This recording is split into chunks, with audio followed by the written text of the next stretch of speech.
Session 45 of the Law of One. Let's talk more about this raw contact and somewhat about wanderers today. Let's begin.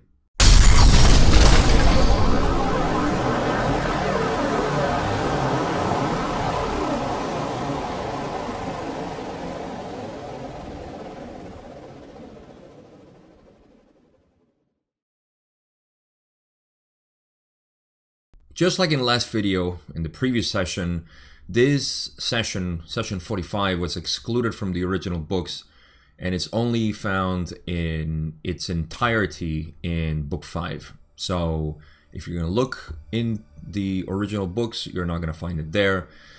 You're going to see why, just like last session was specifically about Carla and how she was deteriorating with the contact. The session took a little bit of that, and there's a little bit of information that I wish they could have put in the original books. Not that anything was lost or anything, but there was some information that wasn't exactly, maintenance, contact maintenance as they call it. There were some questions about wanderers, which gives us a pretty good insight. But again, it was along the lines of Don, Carla, and Jim. So with that being said, the first question that we have, actually, I want to talk about a little bit of something else that happened in this session, which is funny, because in the re-listen version, you will find that Toby Wheelock, which is, again, the version that I use, which has everything. Toby Wheelock did a phenomenal job at transcribing everything that was on the cassette audios. And that includes something particular that happened in this session, which was that they got a delivery from some waterman, like water delivery, and the guy, even though they put a note of no interruptions, no disturb, it got ignored. And I don't have it in the slides, and I'm not going to read it, but if you go in the lawofone.info, you can find session 45, all the details at when they started getting the knocking on the door and the truck, just making noise and distracting the whole thing, until I think they even banged on the door, like the raw contact door. I don't even know how that happened. I don't know if it was like a door that led to the outside. It's just weird, but this guy was very insistent in getting in the house, or getting his water delivered. So that's something that's covered there. If you look in the lawofone.info, or if you happen to have, I don't think the re-listen version is on any books or anything, but it's funny. You just see really like a book. The honking of the truck, the guy knocking at the door, the screaming, and all this stuff. You're gonna see something when we approach that part, which I think is where it was.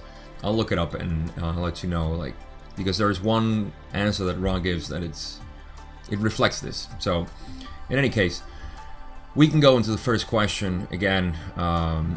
This was after, I think it was a week. Let me just corroborate.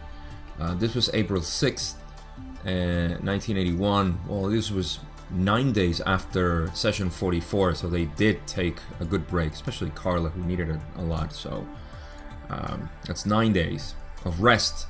And so the first question that we have is Don saying, could you give us an estimate of the instrument's physical condition for communications now that she is rested? And Ra says, the instrument's condition as regards the bodily complex is extremely poor. This instrument is not rested. However, this instrument was eager for our contact. So I note that Ra is saying, as regards the bodily complex. So that means, remember, we are a mind, body, spirit complex. It means that we have a complex of body, complex of mind, and a complex of spirit. So when they talk about the bodily complex, they're talking about the physical body that we have, the structure, our physical chemical body, and it's extremely poor. However, Ra says that she's not rested. I don't know why. She did take 9 days, but she was still not rested. I don't know what that means, but I do know that Carla was in a very fragile state, and that was just her nature, it seems, because she always said it in her books, and she describes even here in the Raw Contact in book 5 how she was when she was 12 or something. Around that age, she had like renal failure. Her kidneys were given up on her. She had some pulmonary disease, I think, too. I mean, she was very weak in terms of her body. So all of this was, I guess, taking a toll on her too, because we know that the Raw Contact was very demanding on her. So her body was, really, really sick. And Ra says that, she wasn't rested, but she was eager for contact, which again just shows her devotion to trying to do this contact, which in my opinion, it's very noble, but you have to take care of yourself first before you take care of others. And, devoting yourself to something like this, to work like this, is for other people. It's not for yourself. It's a pretty selfless act. However, you have to know how to take care of you if you want to help in the long run, people, which she did. She took advice, and she obviously lasted for a long time. I think she died in 2015. I don't know what age, probably 60, 75, says mid-70s, I would think Carla would be at that point. And, she was, even though she continued to be weak, she just was alive, and that's all that mattered, because she helped channel a lot. She trained a lot of channelers. She wrote books. And beyond all of that, she was just alive, being here, radiating that love and light that she represented. So I think that's more important than anything else. Just you being alive and well, and being happy and healthy. That's healthy in the sense not as sickness of the body, but healthy in terms of lower energy centers. That's what health means. You are a healthy person if you have your energy centers flowing, and that's all that matters. So in any case, the questions are going to be kind of fast, but the session itself, it's not going to be that long, I suppose, because it's not much to talk about. But Don says in question 2, did the period of abstinence from contact help the instrument's physical condition? Ra says this is correct. The probability of this instrument's development of what you would call disease, either of the pulmonary nature or the renal nature, which she did have problems in the past, was quite significant at our previous contact. You have averted a possible serious physical malfunction of this instrument's bodily complex. It is to be noted that your prayerful support was helpful, as was this instrument's unflagging determination to accept that which was best in the long run, and thus maintain the exercises recommended without undue impatience. So, Carla was feeling better in terms of what she was facing at that time. She was facing a lot of issues. I mean, it sounds to me like this was a development of a chronic disease, or cancer, could be.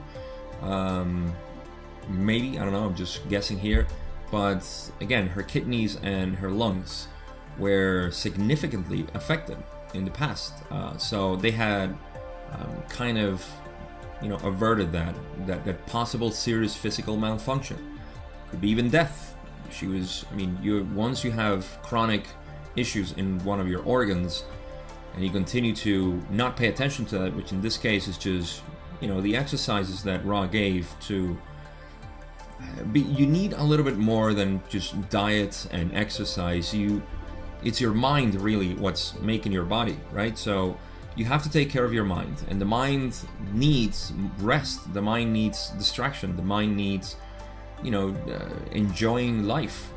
You can't be, and even me saying that is wrong, or is not totally true. I don't know what anybody needs. Everybody needs to know themselves, to know what they need, so in this case, Ra had given, Carla this, and this is why I'm repeating it, which is we saw it in the previous session, that she had a, what do they say, like a preference, or she had an interest in a variety of things, and she should enjoy that.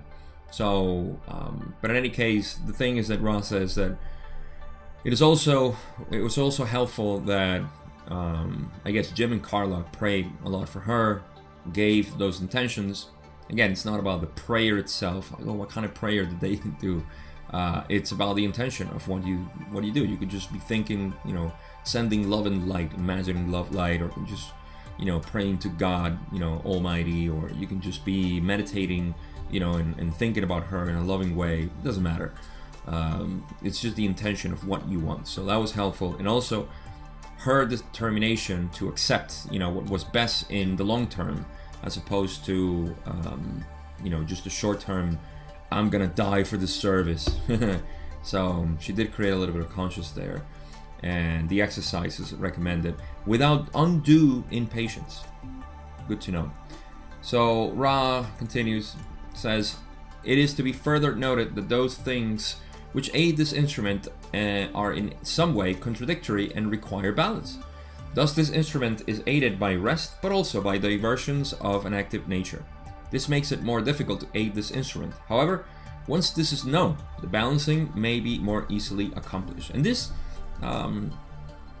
shows something interesting. Like, we have sometimes contradictory things that we desire, that we enjoy. And I'm gonna get to a very short conclusion here in terms of what this means for us. But let me first discuss what they say. That there is a contradictory nature into what requires balance, because they say she could rest, but she'd also she's benefited by rest, and she's also benefited by an active nature of doing things, right? So there's a balance there. You need to strike a balance between rest and activity, because you enjoy both and you can benefit from both. This is a contradictory nature. And I'll get to some other stuff. This makes it more difficult to aid this instrument because it is a balance that only she knows. There's nothing Ra or anybody can say to, it's like when they tell you eat healthy, I mean, only you know what is healthy. That's a long topic, but it seems contradictory sometimes, because one of the things that I learned as somebody who studied nutrition and biology for a long time in terms of the nourishment of the body and the function of the body, is that you need the stress of certain things. In fact, a lot of things that we eat put a stress on our body because it's supposed to do that. Fasting is supposed to put a stress on the body. However, it's related to diet, but it's still, it's not about eating. However, it's a stress that you put on your body. And that's the thing, you have to have a little bit of stress in nutrition, like I said, and that's accomplished by you knowing what you need, what you want. So they say, it's hard to say because it depends on the individual, just like in nutrition. I can tell you, eat vegetables and fruits, but it's not going to do it. No, sometimes you also need to, to eat some things that may shock your body, and make it work in different ways. Variety of foods is important too, not just stick with one thing, which I did for a long time. And, it's probably, it's a mental imbalance that comes in your mind. That's why a lot of people go into binge eating, because they have been restricting themselves too much. So you need, you need a balance into these things. It's not like, push one end and then the other end extreme. Like, that's not how it works. So, the balancing may be more easily accomplished once this is known. Once the person knows what it needs. And here I go to certain things, like say, I like to study a lot. I like to read books. I like to, watch documentaries. I like to, watch seminars and so on. And that's a really important thing. But I also like to play video games. I like to just sit down, look at nature, for a while, which is not meditation. It's not contemplation. I'm just sitting there, just thinking. I like to do that. You know, those are things that may be contradictory in nature. You know, in terms of learning, I'm just relaxing or playing or, you know, just talking to somebody. But that really brings a balance into your life. You know, and some people, when I say some people, I'm always including myself there in one way or another. We may like to just get really to the extreme. Like, okay, no, I need to learn about this and I need to devote myself, and that really just makes your mind go out of balance. And you have to always know yourself. What is it that you want? You know, whatever you like doing. You like going for a walk, and it's like, oh, it's a waste of time. You know, people say that meditation is a waste of time. I think it's the only way to use time in meditation, because you're forced to the present, and it's the only time there is. But I digress. The point is that, you know, there's a good message for us to take here in terms of how to balance ourselves, which always changes. You know, I may play video games now, but it's not like I used to in the past, and that's because I don't want it anymore. I don't need it anymore. It's just like, let me relax. You know, I'll drink a cup of wine, you know, once in a while. And I may, you know, oh, you know, are you supposed to be drinking alcohol? Like, who cares? That's one of the stress that I found, you know, in my nutrition, because in nutrition they would tell you like alcohol is not good because it's toxic and so on and so on. But there is research that shows that the body, you know, needs sometimes a little bit of stress. Am I telling you to drink alcohol? No, you probably already do, but that's not the point. It's just to show that your body needs to activate those mechanisms, you know, to process alcohol, and you know, it's part of our body. It's there. But I'm not saying you should drink alcohol. It's just the different stressors that you may, you know, put in your body. Some of the things that we eat are slightly toxic, but the body needs that. You know, berries, believe it or not, you know, they have certain toxins, you know, that the body, it's not like you're getting intoxicated, but you put your body to certain stress. To each their own. That's why everybody has different cravings and different things. It's a long topic, but I'm going longer than I should here. Let's go to question 3. Balance. Balance is in everything. So whatever you are, whatever you like, whatever you think, you know, you enjoy, bring it on, but just in balance. Question 3, Don says, can you tell me if a large percentage of the wanderers here now are those of Ra? We're talking about the wanderers on Earth, 1981. And Ra says in their typical answers, I can. Yes, I can. Are you asking me? Question 4, Don says, are they? I just think that's funny how they sometimes talk like that. Especially in the format that they were like, asking the questions and waiting for the long answer. Ra says in response, a significant portion of 6th density wanderers are those of our social memory complex. Another large portion consists of those who aided those in South America. Another portion, those aiding Atlantis. All 6th density and all brother and sister groups due to the unified feeling that as we had been aided by shapes such as the pyramid, so we could aid your peoples. That's phrased a little poorly, but I know what they mean. So yeah, Don asks, you know, can you tell me if the majority of people are from the Ra? You know, first of all, let's establish wanderers. Wanderers back in 1981, Ra said that it was about 65 million people. 65 million people of the population. I think it was around 4 billion people on Earth at that time. Now we have almost double that, so we would think at least that there has been and also Ra said there's a heavy influx right now of wanderers. I was born in 1982, so anybody who is my generation is, and of course is interested in this material, I always say, like, come on, let's just be honest. If you're interested in this and you are resonating with the material, compare yourself to the vast majority of people out there who doesn't even know what chakras are, or energy centers, or densities of, let alone densities of consciousness. A lot of people in spiritual circles are very attracted to this because of the attraction of 4 density. And that is, it's fantastic. That's what we need. But there's few people who are interested in this material. I mean, look at the subscribers here. Look at the people, even I think the most popular person talking about the law of one, and not specifically, but a lot of the law of one, are an Apke. I mean, he gathers a lot of people, but there is only a few people who are interested in the law of one, you see? And, the rest it's really cool stuff. And Aaron presents it amazingly, but, we're still not millions of people who are creating this community. I've talked to Gary Bean, the person in LLM research, along with Jim McCartney and Austin Bridge, and he expressed to me that the law of one is still a kind of, in his word, an obscure material, obscure work, obscure in the sense that it's not out there, it's not presented. So that to me shows that people interested in this stuff are wanderers. What does that mean? It's a special quality to me. First of all, I have no idea who I am, so you will never hear me claim that I am a wanderer, starseed, whatever. I am a human. That's all I am.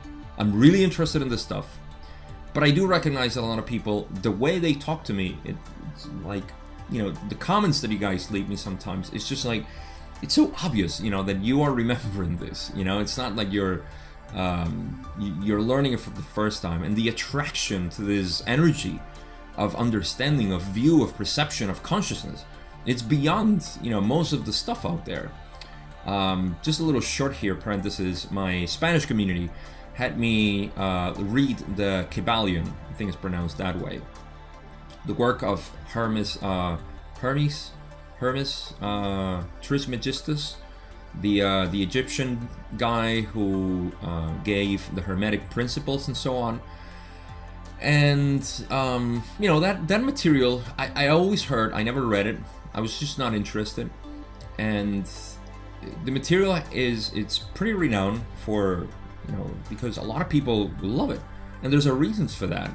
So I read it, I got into it, I read it, and I found it fantastic. It's awesome. However, it's still like a introductory. They even say it, in the Kybalion. It was written by, it's still kind of unknown who wrote it, but I forgot his name, but they attribute it to one guy at the end of the 19th century who wrote it. But in any case, it's material that is for the interest of the people who are serious about this stuff and they just want to get into it, and then further material is required. But see, this material itself is still introductory. The raw material and other stuff, especially Buddhist teaching, to me Buddhist teaching is, I don't want to say beyond the raw material, but a lot more practical and useful for humans, because there's a lot of stuff that the raw material gives us that to me are not practical. To know how love, light, and free will created the universe, or science in general, is not that practical, to be honest. It's a wonder, to know, it's phenomenal, but hey, let's face it, none of that stuff is really relevant. The only relevant thing is what makes you know yourself, and nothing like Buddhist teaching for that. So, however, for people who are into metaphysics and so on, raw material is very, complete. It's a wholesome material in that way, that it just takes everything into consideration. So my point is that if you're interested, chances are you're a wanderer. That doesn't give you anything, special beyond, the recognition that you're here to not fool around. You're here to become the greatest, version of yourself there is. Of course, you came in with certain configurations and certain experiences that you want, a catalyst that was programmed and so on.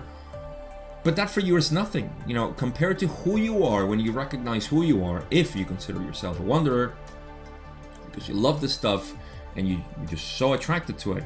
That just calls for, I'm going to call it responsibility, because that's the law of responsibility, actually, which makes you, once you have the responsibility to become it.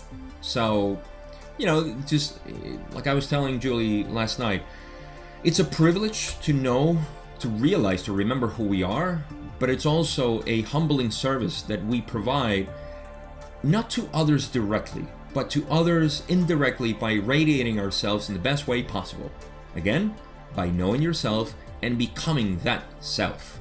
So that is, to me, why there is a heavy influx of wanderers, because they came here to alleviate, as in raw words, to alleviate the load of the planet, the load of the collective consciousness, just by radiation, just by simply being alive, even if they are covered by the veil and they're not in their own skin, so to speak.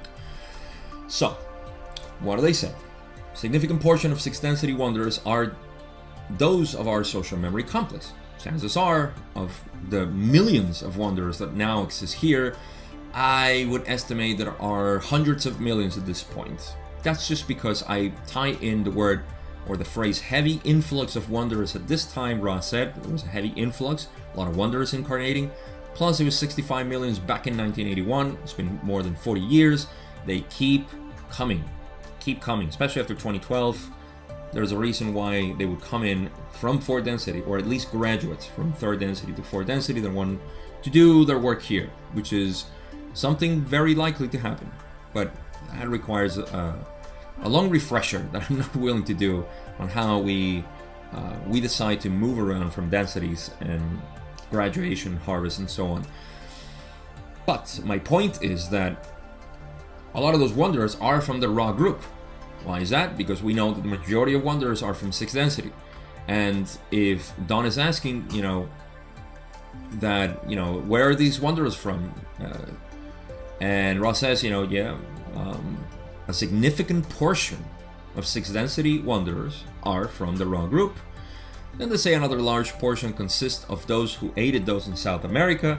It is thought or considered to be serious, at least Scott Mendelker thinks so. I believe it's so, and there's a reason for that. I think also the Dogons in Africa were visited by the Syrian sixth density social memory complex, because they always associate themselves with fish. And there is I forgot if they even have a name. It's so ancient. In Peru, they have the same symbol that the Dogons have, and it's a fish with some ornaments and stuff. And you can still find it. I forgot the name of it, but it's in Peru and in Africa. The Dogons, they have the same thing, and they claim, tradition claims that they were visited literally by aliens. Well, what we call aliens now. They were visited by higher beings who taught them, how to do things and this and that. This sounds like the work that those of the social memory complex that aided South America did, right? So, supposed to be Syrian. And another portion, those aiding Atlantis. I don't know who they are, but that's another social memory complex. Now, the rest of the answer that sounds a little bit confusing when they say all sixth density and all brother and sister groups, all sixth density. They're basically saying that all of those social memory complex, all are sixth densities, all are brothers and sister groups, due to the unified feeling that as we had been aided by shapes such as the pyramid, so we could aid your peoples. Basically saying, we're all brothers and sisters in that we're all sixth density, but also because we were all aided by the pyramids, and thus we all said, hey, if it worked for you and for you and for me, let's do it with this barbarians down here. Let's give them pyramids and see what happens.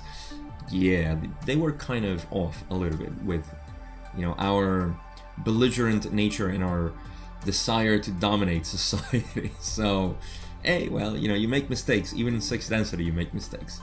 So, if you consider yourself a wanderer, chances are you are from one of these social memory complex. And it's interesting to say another large portion are those who aided in South America, and another portion. So it seems like it's a significant portion. Let's call it 60-30-10, or 60-20-20 maybe. No, it has to be more.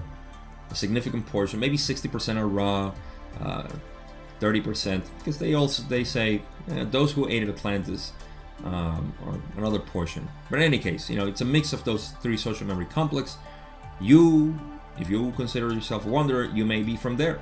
So take notes. You're here to pay for your mistakes for building the pyramids. Sounds so human. But no, you're here to have fun. Don't let anybody tell you otherwise. Just enjoy your life. Alright, Don says, question 5, can you say if any of the three of us are of Ra or one of the other groups? Yes. Don says, can you say which of us are of which group? No. I love Ra's answers here. Clearly they weren't very thrilled about this topic. And Don says, are all of us of one of the groups that you mentioned? It's a very clever way to ask what he wanted to know.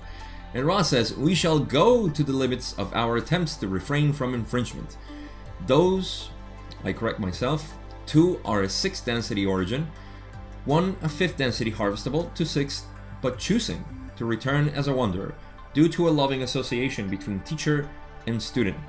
Thus, you 3 form a greatly cohesive group. Indeed, they do. So, I don't know. I would be speculating because of their personality to guess who was from where. I mean, again, Don wanted to know, can you tell us if we're all, I forgot. Let me reread it again. I have a very short memory. My RAM is very short. What do you say? You wanted to know if the 3 of them were from Ra or another group. Can you tell us what are social memory complexes? And they say, yes, we can. And they say, can you tell us, from which group? And they say, no. So basically, we can't tell you from where you are. Like that's an infringement of free will. You're not supposed to know this. They're breaking the veil for you. You're not supposed to do that. You're supposed to break it yourself and believe in it. Are you from Ra? Are you from those who aided South America or Atlantis? I don't know. What do you feel? That's the question. What do you feel? And do you trust yourself? Maybe you'll be changing every day. No, from the Atlantis. Then you learn something terrible on Atlantis. Oh, no. I'm from Ra. Never mind. That depends on you. So they say, we can answer that without, infringing upon free will. And say 2 are of 6th density origin. They don't say, from which social memory complex. 1 a 5th density harvestable, meaning that there's a 5th density entity in one of them 3 that was possibly harvestable, or they say it's harvestable, to 6th, but choosing to come back as a wanderer. So returning, incarnating here as a wanderer because they had a loving association between teacher and student. So was this Jim and Carla? Was this Carla and Don because they had a loving association? Am I being human here by saying that the loving association between Jim and Don wasn't long enough? I don't know. Carla did stay for 15 years or so with Don, I think, and then Carla with Jim stayed for the remainder of her life, which was 30-something years.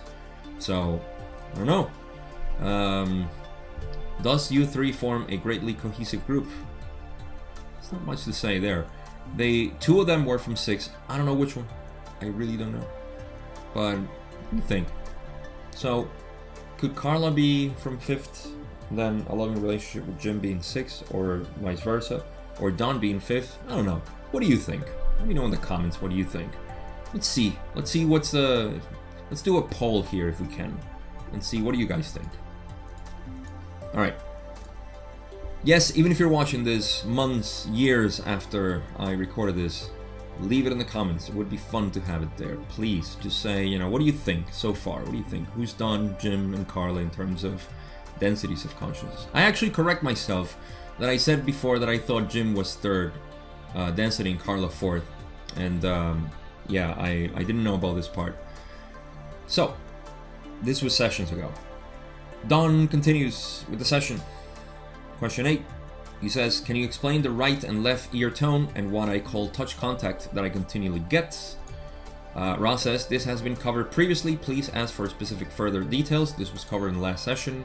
The tones that Don was hearing on his left and right ear. Actually, his left ear, but they covered right. Now Don is asking that, so he rephrases and says, I get what I consider to be a tickling in my right and my left ear at different times. Is this any different as far as meaning goes as the tone I get in my right and left ear? Ra says no, that's not very different from what we explained before. Let's just reread this here because he's asking, is this any different as far as the meaning goes as the tone I get? Yes, the tone and the tickling is the same thing basically that we talked about in the last session. So Don says, why is the left ear of the service to self-contact and the right ear service to others? And this leads to an interesting answer. Ra says, the nature of your physical vehicle is that there is a magnetic field, positive and negative, in complex patterns about the shells of your vehicle. The left portion of the head region of most entities is, upon this time-space continuum level, on a negative polarity. That's quite interesting. So again, in session 44, Don asked about a ringing on his left ear. Ra said, that's negative contact. You're getting negative contact there. Then he asked more. I forgot what Ra said, but in any case, go watch it. You know, session 44, previous one. So Don is asking, is the tickling that I get, so basically everything that you feel, like I'm getting an itch right now on my right eye. Does that mean positive contact? Maybe. So now don't get obsessed, anything that gets on the left side. Oh my God, I'm being contacted. You are both polarities. You have to accept this. You just have to discern, what's going on. But don't get obsessed, please. So, really good question, very scientific. Don says, why? Why does this happen? Like, what's the nature of this? And Ra says that it's the physical vehicle that has a magnetic field that has positive and negative. Now, it's a complex pattern, but it's generally, left, negative, right, positive. Remember, negative doesn't mean bad. Negative doesn't mean evil. Negative doesn't mean anything. It's just what makes you. And you discern from that. So, what type of person you are. You're going to get influence from both. For you to polarize towards a positive, you need to have been presented with a lot of negative stuff. That's just how it is. You cannot make a choice in polarity, in ethical polarity for the positive intensely if you don't have a similar intense option, which is the negative. Does that make sense? I hope it does, because you have to be presented with both, and it's your choice. Remember, this is the density of choice, Ra says, Kuo says. So it's important to keep that in mind always. That's why it said, darkness, accept your darkness, your dark side. That's how you transcend. You go into the heart and accept yourself. You love yourself that way. This is not a game of let me see how good I can be. That doesn't work. It doesn't work that way. Anybody who is an advanced teacher will tell you that it doesn't work that way. You're not here to become the best person in the world. That does not exist. Simply, period. And if it exists, it's creating the equal amount of evil, because you're being so good that you're creating so much evil in the world by mind polarization. Your mind needs to create the negative polarity to feel positive. It's just how it works. So, yeah. The left portion of the head region of most entities. It's something to note when they say most entities, so not everybody, upon the time-space continuum level of a negative polarity.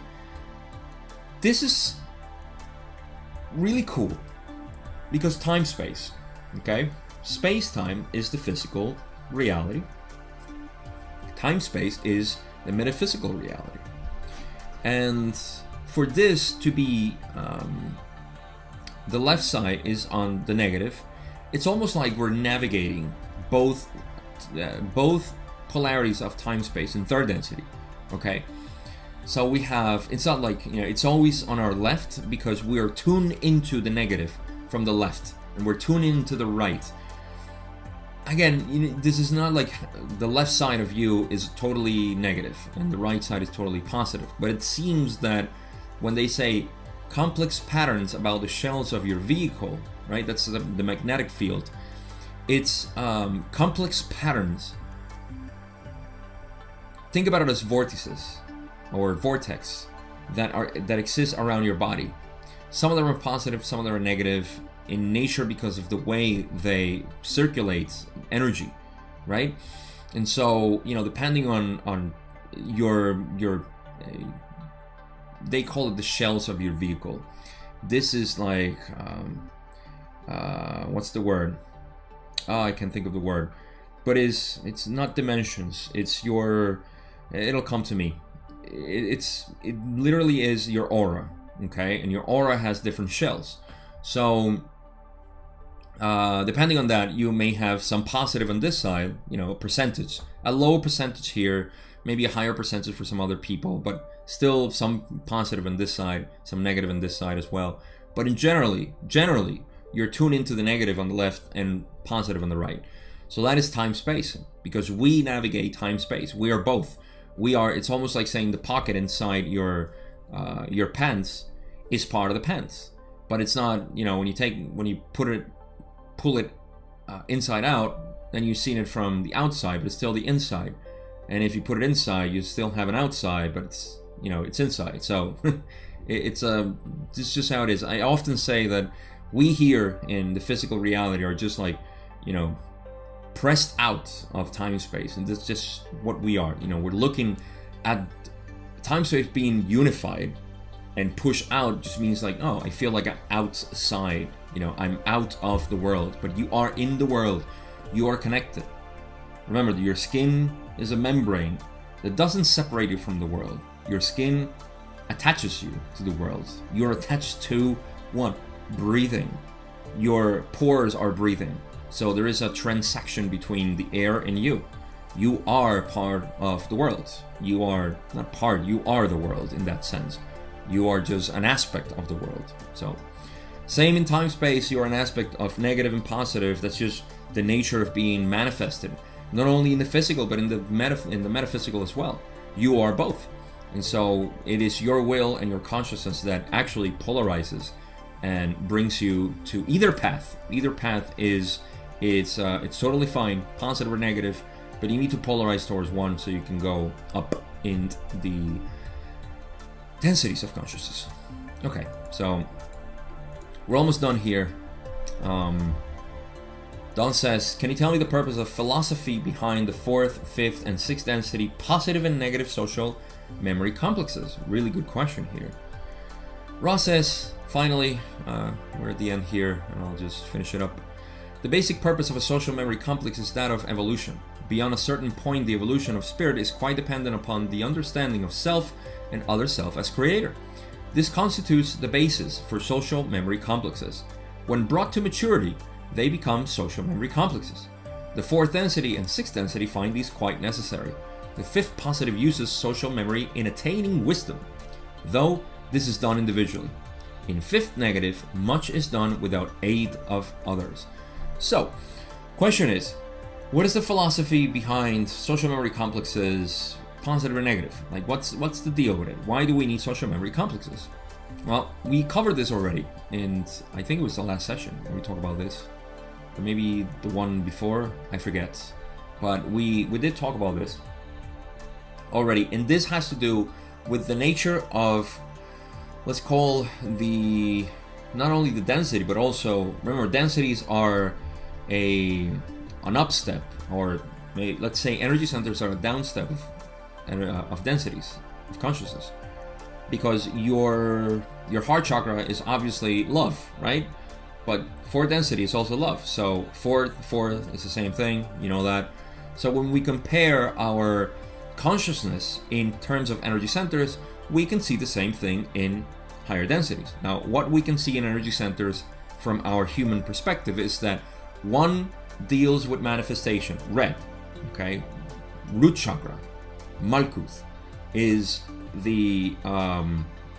it's the manifestation chakra. So it deals with the outside, okay, but in manifestation individually. Then comes life. Life deals with social, if you will. You know, you have to become one with the environment. You have to become one with the organisms that surround you. And you can see this as, you know, mammals depend on each other. This is the highest levels of second density, in my opinion. And I think I'm pretty close to truth here, or to the, I don't want to call it truth. I'm always wary of this words. You know what I mean? It's the highest level of intelligence and love that it's actually expressed by animals is seen in, compared to humans, of course, is in mammals. That's why I say it doesn't mean that, you know, say birds don't have, you know, some loving. Of course they do, but it's just, you know what I mean. So it deals with communion, with communities and groups. And now third density, it's also like red, you know, it's an individual thing. You don't need other people to say, learn the lessons here.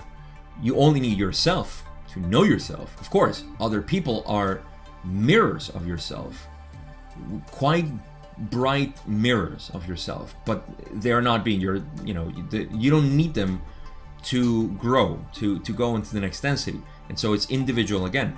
Now in fourth density, it collapses into the group, and this is where we normally, on average, the vast majority, it seems, as Ron said, our fourth density is for social memory complex formation. And then from fourth, we go into fifth, and they denote this here. So this is why I'm saying all of this stuff, because the purpose of social memory complex is that of evolution. Just like, you know, they say beyond a certain point, the evolution of spirit is quite dependent upon the understanding of self and other self as creator. This is fourth density. You have to learn this. You have to know. Even here in third density, you can learn this. You don't have to go to fourth density for that. You can see why. You know, if you're listening to this, you can already piece everything together. And you can see why other selves need to be seen as creator for you to evolve, because you cannot continue on the path of separation until a certain point, unless you really separate yourself and you really believe, you know, you delude yourself of being the God Almighty, in power of the universe, in control of the universe. But I digress a little bit there. The point is that in fourth density, we do need this, you know, to understand it. It's crucial for us, for our evolution. And that's why fourth density is the density in which we form social memory complexes. It's needed. And then they say, you know, this, they say this constitutes the basis for social memory complex, like I said, or social complexes. When brought to maturity, they become social memory complexes. This is fourth density. The fourth density and sixth density find these quite necessary, because again, just like 4 and 6 and 2, 4, 6, orange, green, and indigo are all dependent on social memory complexes, whereas 1 or red, 3 or yellow, and 5 or blue, they all require, they don't necessarily require a social complex, but they could benefit from it, of course. Like, we could do the same thing here, and obviously some third density populations in other planets, it doesn't seem like it's going to happen here, it still can happen. Hey, I'm not, you know, the like Ross says, the probabilities, possibilities, vortices are not quite there, but it can happen. But it is possible. So I'm not saying that it's exclusively alone. Ross says that in the other session, or the one before, when they talked about this stuff, they said that fifth density can actually be accomplished by social memory complex and not necessarily, you know, individually, but it's your choice. You don't have to go to social memory complex. You can learn individually. And that's why they repeat here. The fifth positive uses social memory in attaining wisdom, though this is done individually. You can use the social memory, but you have to do it individually. This is because, once again, you are seeing yourself as co-creator. That's the key word, co-creator. And you have to see other people as co-creators. So now you're working, again, as mirrors, in the sense of who you are. You're realizing, you know, who you are in relation to others and how everybody can be co-creators. That's wisdom. That's just how you see every other entity as co-creator of this whole universe. Third density, second density, first density, seventh density, logos, everything. They're all part of, they're all creators. Every single photon is a creator. So that's the wisdom that awaits us in fifth density. So we kind of recap that from, I think it was the last session. I believe it was. If not, don't blame me. I have a very bad memory when it comes to details like this. But yeah, that's all I got for session 45. Again, this was a session that wasn't covered in the original books. You're going to find it in book 5 in its entirety. I think this is the only one, aside from 44, that was excluded like that. I don't really know. I'll see as I go through the sessions in the near future. And conclusions is pretty simple. We talked about wonders, and then I love talking about this last topic that has to do with what the energy centers are. When I woke up to the spiritual world, and for those who don't know, which by this time you should, I was not at all interested in spirituality. To me, everything was religion, some sort of religion for control and so on. So a couple of years ago, I had my awakening to spirituality. And one of the things, the reason why I'm mentioning this is because one of the things that aided me and really caught my attention was the chakra system, the energy centers. I didn't know anything about the law of one, but just really, it seemed structured to me and it seemed reasonable. And I could pin down everything in the world to that. So I took it as a field of study, the energy centers, myself. I didn't know anything about them. I just read things online, and I saw behaviors and things, and I would judge people, on what I thought they were, and how their consciousness was, and this and that. And it was just fun, to do. So that's why I'm always excited to talk about this sort of evolution based on energy centers, healing through the energy centers, balancing through the energy centers. Everything is energy centers, because that's how the universe is expressed. We do have a system of duality, polarity, as it exists, from third density to fifth.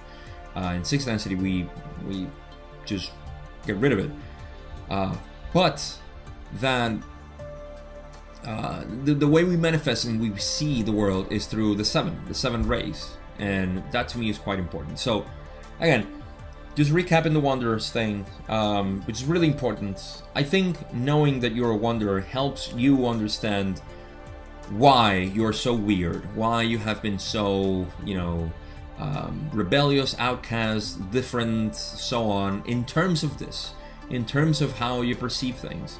I get messages all the time from people telling me, I feel so strange because I've always had this, visions, and I thought I was going crazy. But they're highly, intellectual people, so they bury it under some assumption, and it's almost like, I don't want to talk about this stuff because it's just too weird. People look at me strange, but now I understand it better. Now I can see how things relate, and now I can put into context, those experiences that I've had, or that I continue to have, or that I wake up in the middle of the night and I have this. Now it makes sense. Yes, because now you're recognizing who you are, and it's making this is like I said, this is a model that helps you understand yourself, and I think that's beautiful. So again, the wonder part is just for you to know more who you are and what's your purpose here. It's the questions. Who are we? Those are the existential, philosophical questions. Who am I? What am I doing here? What's my purpose? What is this world? You can understand that by knowing the wanderer description. So I invite you to go into that. And lastly, yes, the energy centers, like I said, it's a field of study that it's important to just have your own interpretation, and to see the commonality in all the different, I would call it, belief systems that use them. And yeah, it's all about body, mind, and spirit, because those are the three things that create this world. The body is the physical one, the spirit is the metaphysical one, the mind is the one that creates both, in essence, or process both. It's the nexus point. The mind. That's why Buddhism is so important to me, because it's the science of the mind, the study of the mind.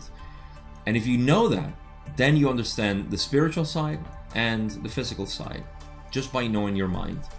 But mind alone is not everything, like the Kabbalion would say. But I correct the term that they use, all mind in the Kabbalion, I say is consciousness. Consciousness is at the root of anything. In fact, even that is wrong. Everything is consciousness, but even that is wrong. Consciousness is the only thing there is. But yeah, we have to just, you know, get into terms with that. And I know society has made us believe something different, but I don't want to keep going off track here. That's all I got. Thank you so much for watching these videos as usual. I really appreciate it. I decided to do these videos for a reason, just because I wanted to put it out here on YouTube. I am super grateful that people are watching it. I am super grateful that some of you have been donating and contributing to me and my work as I continue to do this. It's not necessary, like I said. I made this commitment myself, and I say I would do it until the end, and I'll continue to do it just because I just love it. After the raw material, I'll continue to do, you know, what I do, and I really appreciate the support that you guys give me. If you don't know, in the description you can find all that. It's not necessary, like I said. It just gives me, honestly, it just validates, you know, what I'm doing, and it's a validation that we all kind of sort of need. But again, it's not necessary. The best way you can contribute to this is just, if you haven't subscribed, please give a like and share it with people that may be interested. I don't promote sharing just everywhere, because I don't think this is, you know, for people that, or I guess, you know, to be more honest, this is not something that I think should be pushed on people. It's something that should be presented, you know, as everything else, you know, just presented there, just like I have on YouTube. I've never promoted this channel. Just leave it here. You know, you guys have been coming here. I have no idea how, if it was somebody who suggested it, or somebody, if you want to share how you came to the channel, let me know, because I'm always like curious, like, where are you guys coming from? You know, it's over 1,000 people already, and I really, you know, I just record this, put it on YouTube, and that's it. You know, recommendations, maybe YouTube has helped me, I don't know, but that's the best way. Subscribe, share, and yeah, notification bell I think helps with the algorithm of YouTube and so on. So, but that's it. More importantly, just be yourself and use this in a way that can be helpful for you. That's all I really care. That is enough to me. And that is enough for this video. I'll see you in session 46.